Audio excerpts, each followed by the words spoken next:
You are now listening to the Unscripted Ohio podcast, brought to you by Buckeye Grove. For all the latest Buckeyes news, analysis, reaction, and the best Ohio State community on the entire internet, head over to buckeyegrove.com or follow us on Twitter at Ohio State Rivals. Without any further delay, it's time to get unscripted, broadcasting from Podcast Central, a place that is not his mother's basement. Hey, Ma! We get some meatloaf! We promise.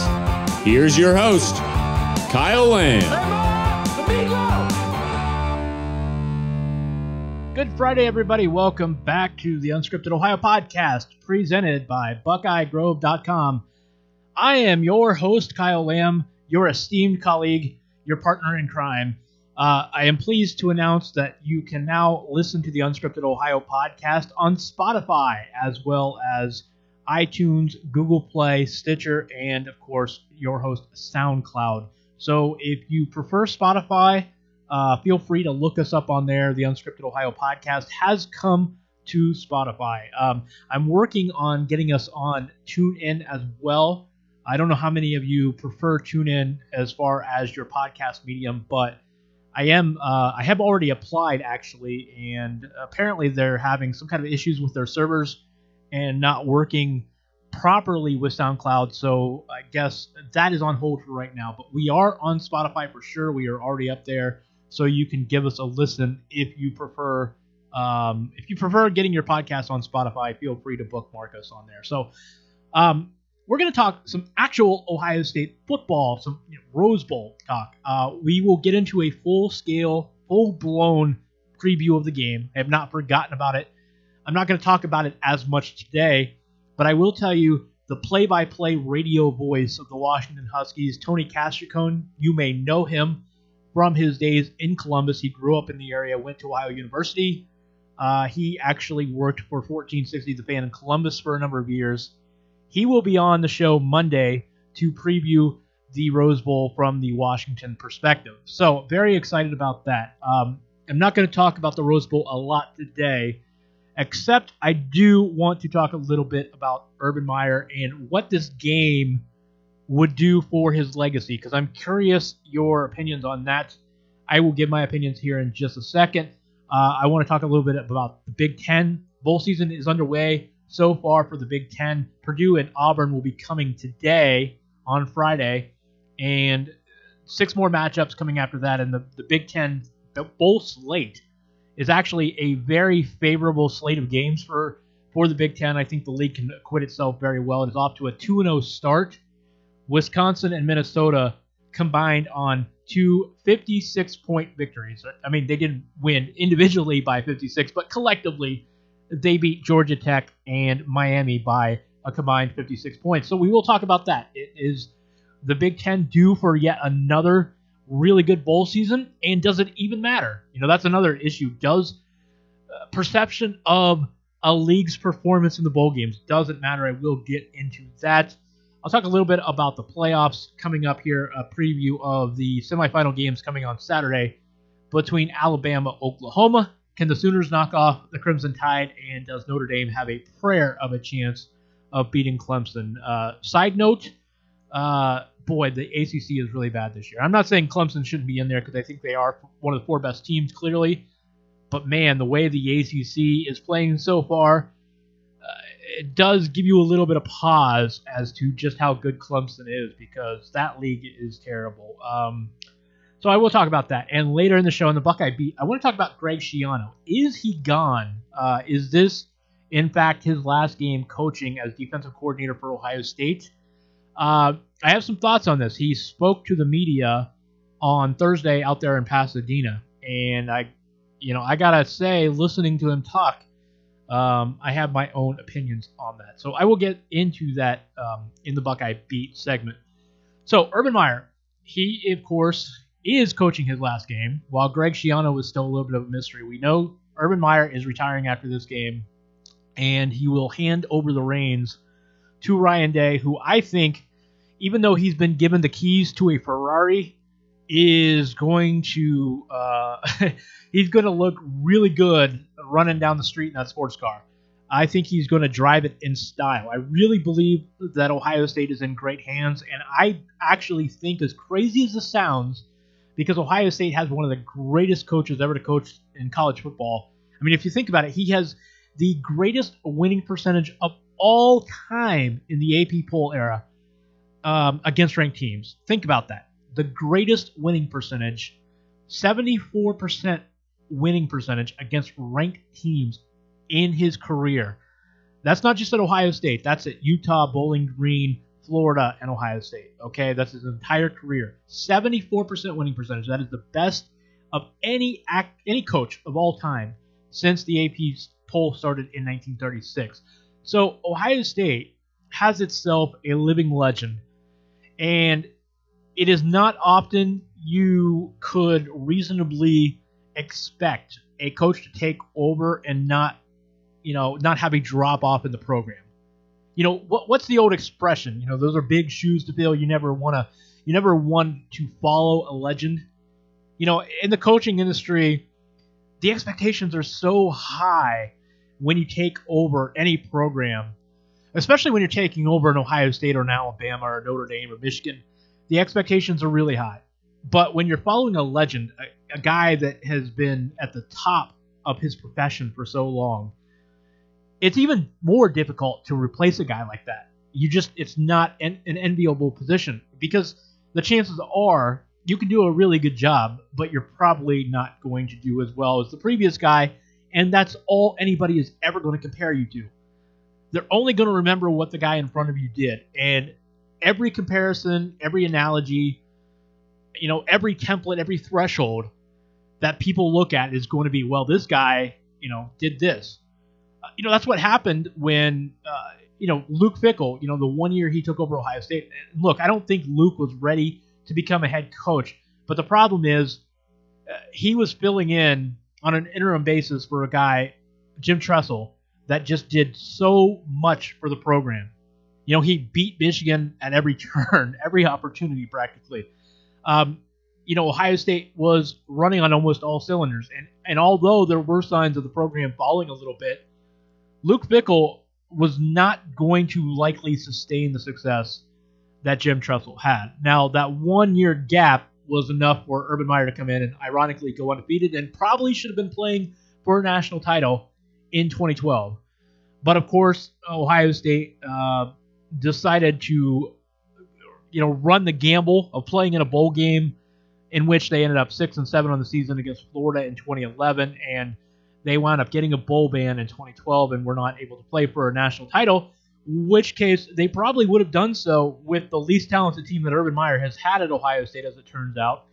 They probably would have beat Notre Dame. We don't know what would have happened for sure, but I think Ohio State would have beat Notre Dame and won a national championship in Urban's first year. But not to cry over spilled milk, no sour grapes here. It's just the way it worked out. Luke Fickell had a tough task. Urban came in, cleaned up at Ohio State. Ryan Day has a tougher task because he is facing monumental expectations. I mean, just look at this first month on the job. And technically, he's not even on the job yet. Okay, he doesn't actually take over the program until January 2nd. But more or less, unofficially speaking, he was the guy in charge of recruiting this past month, because Urban kind of stepped aside and said, this is going to be your program. You handle the signing day. So essentially, Ryan Day was the chief recruiter here in the month of December for Ohio State. But just look at the fact, he did everything that you could reasonably expect a coach in his position to do. He went out and he closed the deal on Zach Harrison. He retained most of the class. DeJuan Mathis, he did not keep. But honestly, I think Mathis, if there's a really good chance that Ohio State will land Justin Fields, and we haven't talked about that the last couple shows because all is quiet there, but I do think Ohio State will get Justin Fields. That's just an FYI. But if they were going to get Fields, Mathis was probably going to be persona non grata anyhow, so that's not really a loss. Jordan Battle, that was most likely a case where Ohio State was going to lose him no matter who was the coach. Even when Urban was the coach, it was looking like Battle was going to wind up at Alabama. So I don't think that mattered either. So Ryan Day essentially rescued most of the 2019 class. We still don't know what Doug Nestor is going to do. the offensive lineman from West Virginia. He did not sign in the early signing period. He says he's still committed to Ohio State. He will not enroll early. We'll see what happens with him.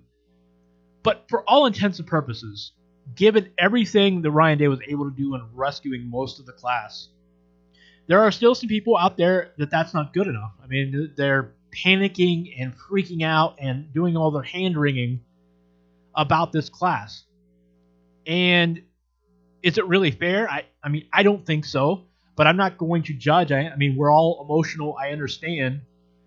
But that just goes to show you what kind of position Ryan Day is in. And he has got a situation now where he has to basically be in contention, not only in contention, mostly winning Big Ten titles every year for people to be happy. He's got to have, heck, I mean, to be perfectly honest, one-loss seasons haven't cut it for some Ohio State fans under Urban Meyer. Now, I understand some will say, well, it's not that they lost a game, it's how they lost, losing, by 4 touchdowns to Iowa or Purdue. I get why there's some frustration there, but at the end of the day, Urban Meyer won 90% of his games as the Ohio State head coach. They were perfect 7-0 against Michigan. They had 3 Big Ten titles and a national championship to his name. So I don't see a reason for that not to be enough. But for Urban Meyer, who had some built-up goodwill, that was not enough in some cases, for some people. And so Ryan Day is not going to be given a pass on expectations just because he's not Urban Meyer. So my question is this. Now, regardless of the position that Ryan is in, I'm curious what you think about Urban Meyer. So Urban, I mentioned this, he's going to go down winning 90% of his games at Ohio State. They had several Big Ten titles. They had the national championship, a perfect 7-0 against Michigan. I'm curious, does this game, because I think this is a great way for Urban to go out, but does this game potentially change what you think of Urban? Because I like the timing. I think being able to go out after a big win, beating the rival 7 straight years, winning the Big Ten title against Northwestern by 3 touchdowns, and then having a chance to go play in a Rose Bowl, a game that Ohio State has not been in under Urban. I think that's a fitting scenario. I know the best way for him to go out would be to make the playoff and then win 2 games and a second national title and then right off into the sunset. That would have been the dream scenario. But this is pretty good. This is a pretty good consolation prize. But let's say he loses, okay? Let's say the Buckeyes go out to Pasadena, and this is a very good Washington team. I mentioned we'll preview them a little more in depth on Monday, on New Year's Eve. We'll get into the Huskies because this is a very good Washington team. They're very balanced. They've got a great defense. They've got some skilled position players. They've got a senior quarterback who's been through the battles. They've got a good running back. This is not going to be an easy test for the Buckeyes, despite the fact they're a touchdown favorite. So what if, the worst case scenario happens here where Ohio State loses, and that's Urban's final game? Is it going to change your perception of Meyer? I hope not. I'm not sure there's a right or wrong answer, but I hope it doesn't. It would be disappointing to see him go out with a loss like that because, I think most of you are still riding high from the Michigan game, and I don't know that a loss to Washington will change that. But I think one of the reasons people were able to accept this scenario, not only picturing Ryan Day driving down the street in that Ferrari, but you were thinking, what a great way to go out. 62-39. Okay, that was a perfect scenario. And then winning the Big Ten title against Northwestern and winning the Rose Bowl would be just, ultimate. Next to winning the national title, going out with a win against Michigan, the Big Ten championship, and a Rose Bowl. And I think that's a great way to send off Urban Meyer. And then you have hope springs eternal, and you have that excitement that Ryan Day will keep the Buckeyes in national championship contending for the foreseeable future. So does it change your opinion? I want to hear from you on Twitter. Let me know. Would a loss, I don't want to presume that that's what's going to happen here. I actually think Ohio State gets it done. I think they're going to come out and impress, and I think the Buckeyes win, and Urban Meyer can run off into the sunset, winning his last 3 games really impressively, and 3 most important games of the season for that matter. Hit me up on Twitter at KYLAM8. Would a Ohio State loss in the Rose Bowl to Washington on Tuesday, would that at all sully your perception, your memories of the Urban Meyer career at Ohio State? I hope not, but I am curious if there's any of you that it would change your perception a little bit. So I would like to hear from you on that. Like I said, we will talk more Ohio State-Washington Rose Bowl on Monday. Tony Castricone, play-by-play radio voice of the Washington Huskies, will join us as we preview Washington. So I'm going to tell you a little story now. Why I think the Big Ten Bowl success is largely irrelevant. And I'm not saying don't root for the Big Ten, don't root for the league at large. And I'm not going to open up the can of worms as to the debate. It seems like we have this debate every year, and nobody changes their minds on this. Whether or not Ohio State fans should be rooting for Michigan, or vice versa, whether Michigan fans should be rooting for Ohio State.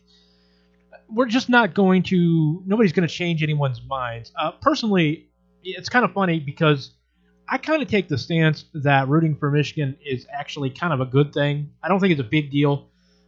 I think it's better for the league as a whole, for Ohio State as a whole, to have its rivals and chief competitors winning a lot of games when it's not playing. I think in general, when you look at strength of schedule in any sort of capacity, whether it's college football, college basketball, whatever the usage, I think the stronger the strength of schedule, the better it is for you. But I say that also with the caveat that the last 2 years, Ohio State has sat out the college football playoff despite being in the Big Ten, which has performed fairly strong and been one of the best leagues in the country, and it hasn't gotten Ohio State jack squat. Ohio State beat a one-loss Michigan team, and where did it get them? Well, not to diminish a Rose Bowl appearance, but it did not get them in the college football playoff. So I will fully admit that even though I am on the side of the ledger saying it is better to root for Michigan, I'm also not going to begrudge people that do not, because I don't think it's that big of a deal. And I don't think it's that big of a deal because let me tell you a little story here. So the Big Ten last year finished 7-1, and with that only loss, of course, Michigan coming to South Carolina. And by the way, how comical would it be if the same thing happened again? The Big Ten is off to a 2-0 start this year in the bowl game so far, with Purdue and Auburn coming up today. I think a pretty winnable bowl slate coming up for the league.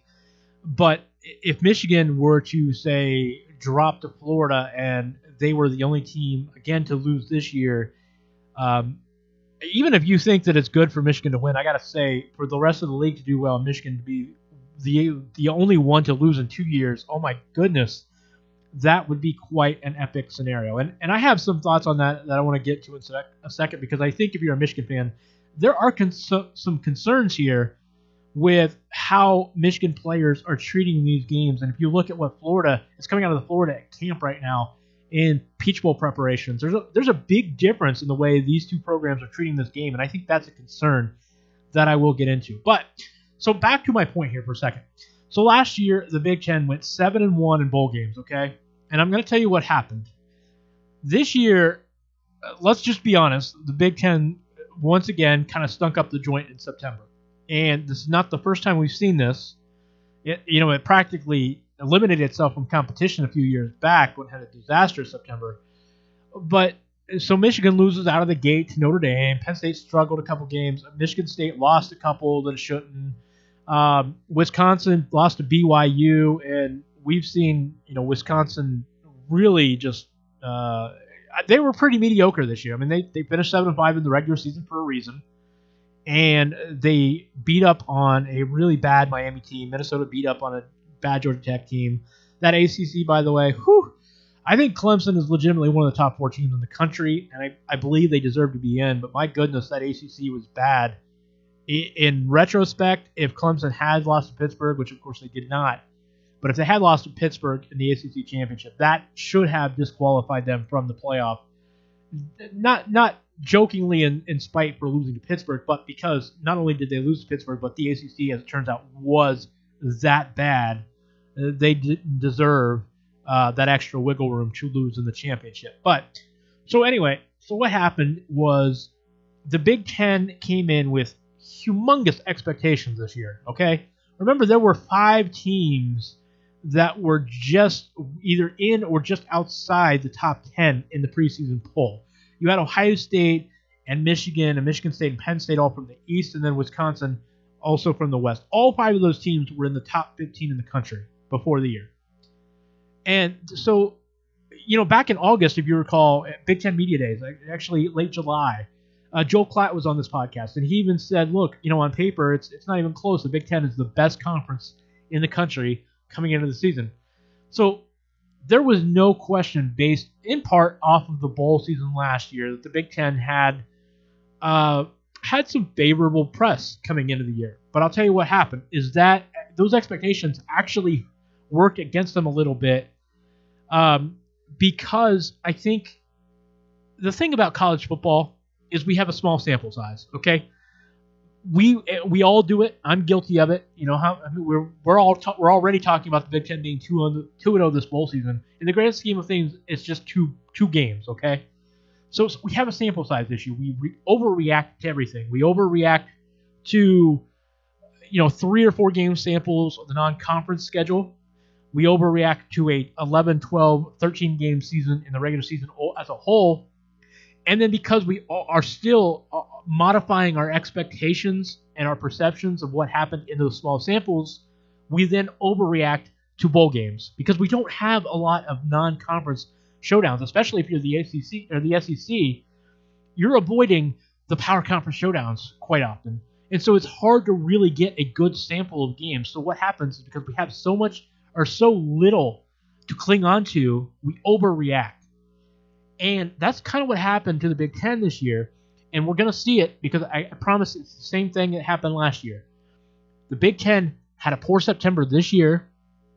Everybody overreacted, kind of killed them off, and they became an afterthought. And so everything that happened this year, losing to Purdue, Ohio State losing to Purdue, and Michigan beating Michigan State and Wisconsin, but they weren't very good. And so everything gets diminished, okay? It's just this big self-fulfilling prophecy. Because of what happens in September, the very little data you have to make a distinguishment of a team, it winds up continuing to build off itself throughout the season. And this is why the SEC is so well positioned and why I don't think the Big Ten can change anything unless it starts playing by the SEC rules. I'm going to explain this. So we're going to overreact to whatever the Big Ten bowl season does because we already overreacted in the opposite direction in September. But if you're the SEC, this happens every year. You avoid the major non-conference matchups. You play a couple of your SEC games earlier in the year. When other teams are playing the non-conference games, they're playing the SEC games early, but they're not playing the out-of-conference games, okay? So they're avoiding the possibility of the perception that they're a weak league because they're not playing out-of-conference teams. They're major out-of-conference teams. So they're getting some of their SEC games out of the way early. They play in the FCS Invitational in Week 12. And so by the end of the year, when all the teams in the other power conferences are beating each other up, the SEC has one more week late in the year where they all win games against weak inferior opponents. And then they go on and play the rivalry games, and then they go in the bowl games. So what happens is they get the front-loaded schedule allows them to be ranked higher in the rankings late in the year, and you get a bunch of SEC teams in the rankings, high in the rankings.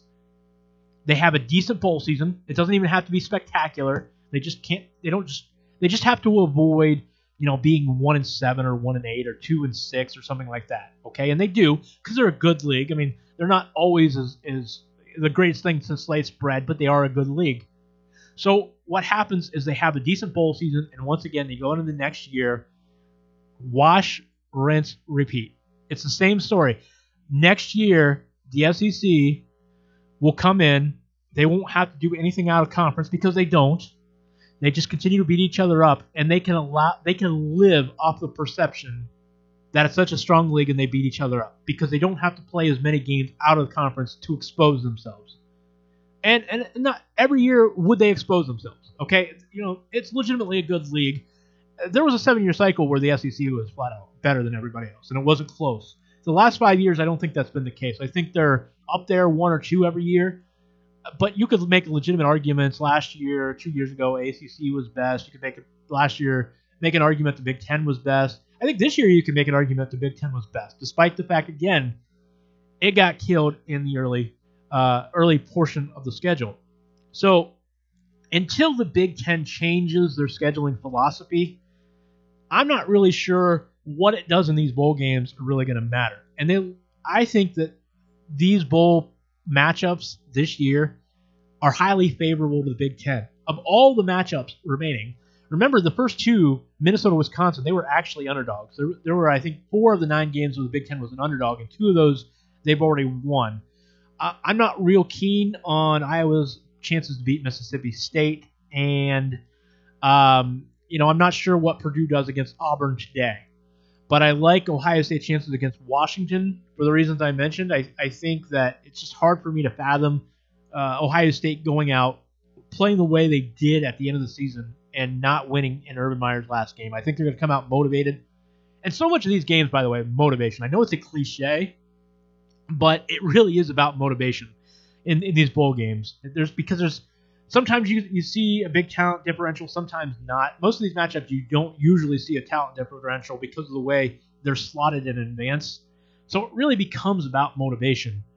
And if you get one team that's similarly talented to another that's motivated to be there and the other one's not, the one that's not there is going to get crushed. It's just usually the way it works. It's a cliche, but it's true. And Ohio State is going to be motivated. All their players are playing in this game. They want to send Urban Meyer out as a winner. I like that matchup. I like Penn State's matchup against Kentucky. I like Michigan State against Oregon. I mentioned Penn State. I actually like Northwestern against Utah. I really think these matchups are favorable for the Big Ten, and I think they're going to go out and play well again, and that's good. I think it's good for the league. It will help going into next season, but as we've seen, Ohio State won a very good league the last 2 years, and it didn't get them in the playoff. So at the end of the day, I'm not sure it matters. Ohio State beat Michigan this year. Michigan was a one-loss team, despite the fact that it lost Notre Dame in week 1. They got things going. They played a lot better. Ohio State beat them, and they're still out of the playoff. And that will give you some ammo for some of you that are against rooting for Michigan in the bowl games and other games in general. That kind of gives you some ammo in your argument. I personally, like I said, I think it's best if Michigan wins. I think it's best for Ohio State. But as we've seen the last 2 years, it just doesn't matter. Sometimes it does. I think as a generality, in principle, you want to have a stronger strength of schedule. You want your opponents to win as many games as possible. It gives you better standing in these arguments. It's subjective arguments. College football playoff is different because it relies on subjectivity so much. College basketball somewhat as well. I mean, there's some subjectivity in the rankings and selection process, but you've got 36 at-large teams on top of the automatic bid. So you're not being destroyed by perception as much. You've got a lot more wiggle room. But when you're only picking 4 teams, there's not any wiggle room. So you've got to have your perception as strong as you can. And, perception of the schedule hurt Ohio State a little bit. I think, despite the Michigan win, which should have stood out and didn't get Ohio State in, by the same token, Michigan State did not live up to expectations, so that win was diminished in the eyes of the committee. Penn State, turned out to be not as good as we thought. That got diminished a little bit. And on the other side, Wisconsin being a disappointment. Ohio State didn't play Wisconsin, but the wins by Michigan against Wisconsin and some of the other teams they played, I think that had a lingering residual effect as well. So I guess this is the long way of saying perception matters, but it doesn't. It's not the end of the world. I think ultimately the Big Ten has to be on an even playing field, and because of the SEC scheduling strategy, it's just not going to be on a playing field the same way the SEC is treated, because the SEC can live off of incest. It can live off self-fulfilling prophecies where you just perceive to beat each other up. It's such a strong league, you don't have to go prove it in the non-conference. Don't expose yourself and become vulnerable by losing to power conference teams in other leagues in the early portion of the schedule. And that's why I don't think it matters. I think the Big Ten is going to look good. I think maybe people will overreact to the Big Ten's record if it is a really good bowl season because they overreacted in September. We got to find that happy medium. It's never as good as you think. It's never as bad as you think. And we got to remember, we're working on such little data. We only have 3 or 4 games for each team in each Power Conference league to have games against other leagues to establish league dominance. And then we only have bowl games, which very, very small sample size. As much as Wisconsin and Minnesota look good and we want to make a knee-jerk reaction, the Big Ten must be great or the SEC must be just horrible. Side note, the ACC really is horrible. We're not imagining that. But as much as we'd like to jump to conclusions off of 2 games and a 56-point combined aggregate win for the Big Ten, that still doesn't matter. We'll learn more about the Big Ten with Purdue playing Auburn and Iowa against Mississippi State and some of these other matchups the Big Ten has. We will learn more about the league. I think they are favorable. The real concern right now is if you are a Michigan fan.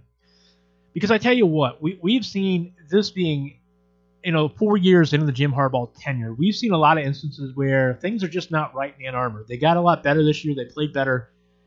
But there's just something not right. I don't know what it is Harbaugh is telling people in that program. I don't know what he's telling the kids, telling recruits, players, parents, alums. I'm not sure what's going on. But if you can compare and contrast what is going on in Peach Bowl preparations right now, there's a real concern because I tell you what, if you read, Michigan has 4 guys sitting out this game, electing not to play. And there just seems to be an attitude up there in that program where they're just not taking these games seriously.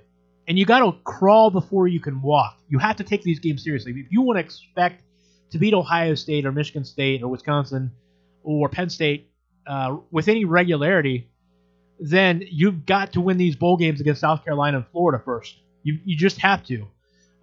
You can't expect to win games against Ohio State if you're not expecting to win against South Carolina and Florida at the end of the year. And as much as I understand Michigan's position, because they're heartbroken. I mean, think about where they were at. They were a couple of weeks back. They had a chance to knock off Ohio State, play for a Big Ten championship, and get into the college football playoff. And then all of a sudden they're not. And so even though I think the Peach Bowl matchup should still be a decent game against a decent opponent, I can understand their frustration and their lack of motivation here.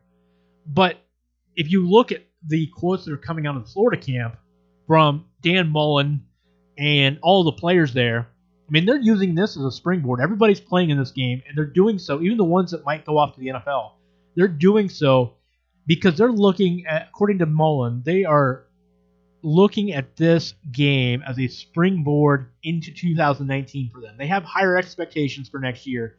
They want this game to send a message about their program and their team heading into 2019. And that's the kind of thing that should be happening with Michigan. Okay, Michigan players and coaches should be treating this game as a springboard. They should be looking at this as a way to legitimize their program.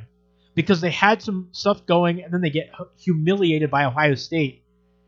And they need to take this game seriously and try to get some credibility back. I know it's not the football playoff. It's not going to be instant credibility by winning, but you got to start somewhere. And so I think Michigan has a chance. They run the risk right now. I'm not ready to write them off that they can't win this game. But there's a real chance of them being embarrassed again because the Big Ten may be on their way to another good bowl season. And how comical would it be after going 7-1 last year for the Big Ten and Michigan being the only loss is if the Big Ten went 7-2 this year with Michigan being one of two losses, or 8-1 with Michigan being the only loss. Then your program is really a laughingstock at that point. And again, it's because they're not taking the bowl seriously, in my opinion. I just don't think that Michigan is where it needs to be psychologically, and I think that is going to make a difference because it's cliche, but it is true. Motivation really matters. So that's where I sit in all this. I'm not sure that the Big Ten is in a bad position. Let me say this. There's nothing hurting the Big Ten if they have a really good bowl season. Whether or not they build off of that perception again is going to matter in September, and I'm not sure it will matter as long as the SEC continues to game the system the way they are. Real quick, playoffs coming up here this weekend. Semifinals on Saturday. Couple thoughts that I will leave you with.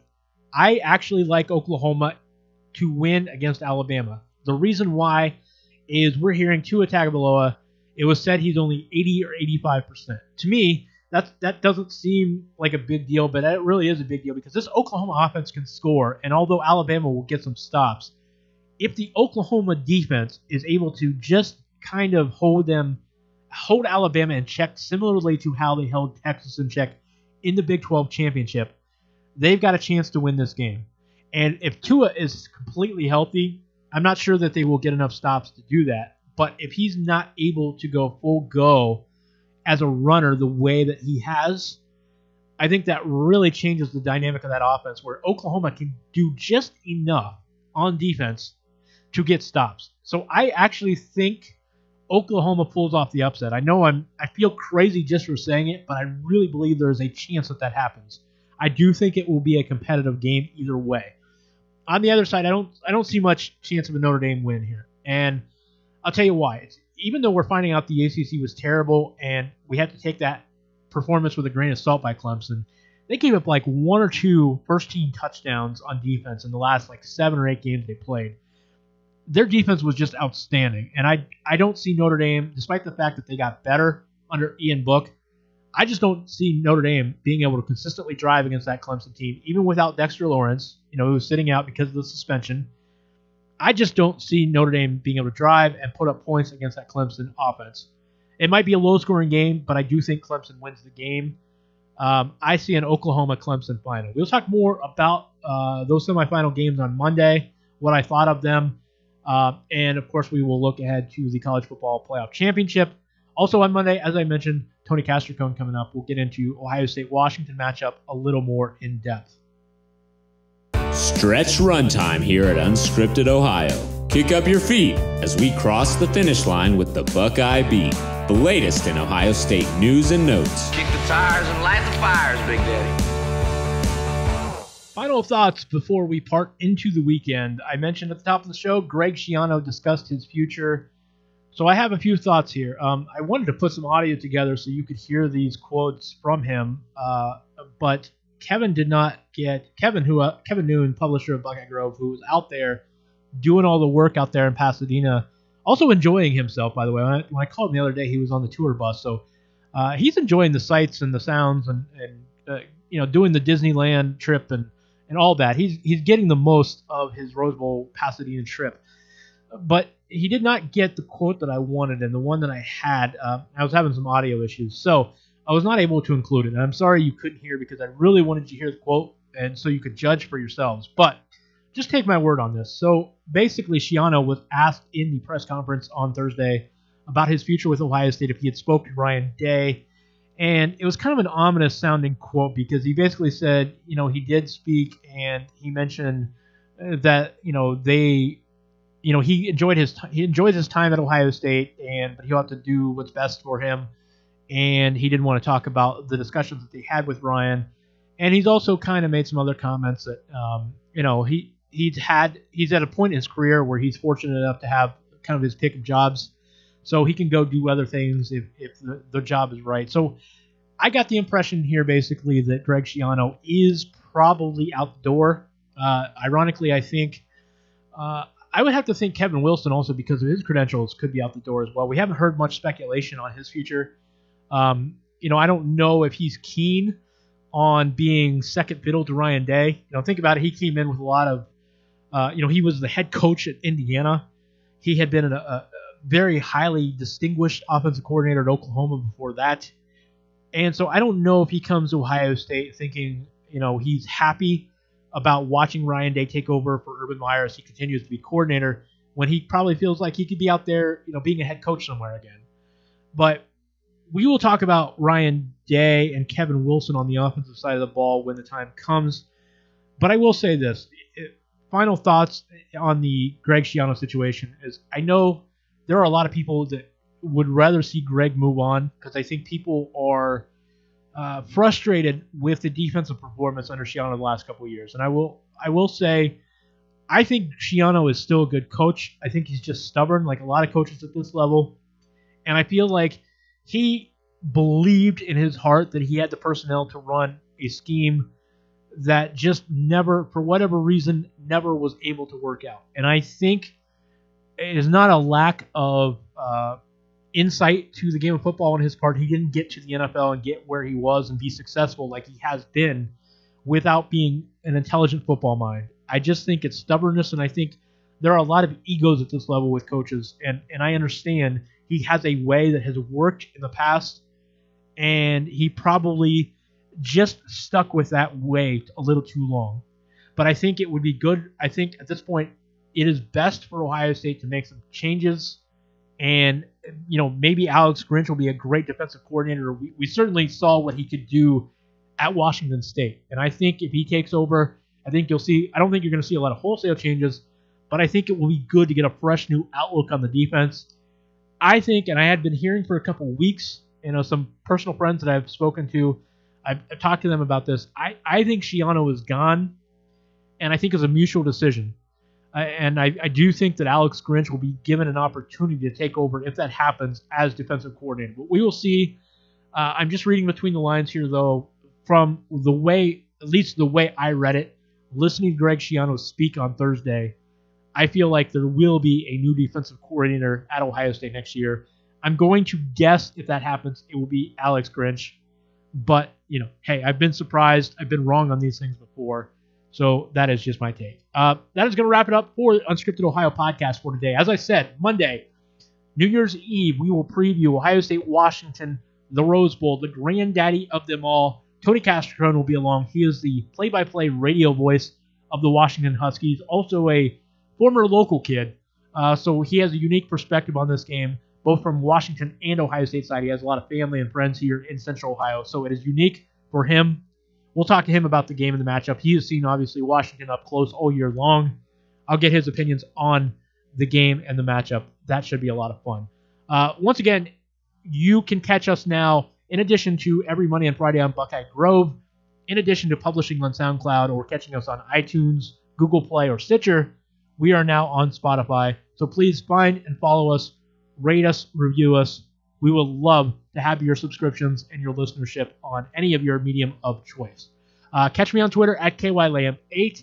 We will be back on Monday to preview the Rose Bowl and talk a lot more college football. And, of course, Ohio State basketball kicking off the Big Ten season next week in full. Of course, they've already played 2 games, Minnesota and Illinois, but they will be kicking it off with Michigan State next week. We will preview that as well. So that is going to do it for me. I hope everybody has a great weekend. We'll be back on Monday to talk the Rose Bowl, everybody. Go Bucks. You can get new episodes of Unscripted Ohio on Mondays and Fridays exclusively at BuckeyeGrove.com or anytime on SoundCloud, iTunes, Google Play, or Stitcher. Be sure to subscribe to stay up to date on all things Ohio State.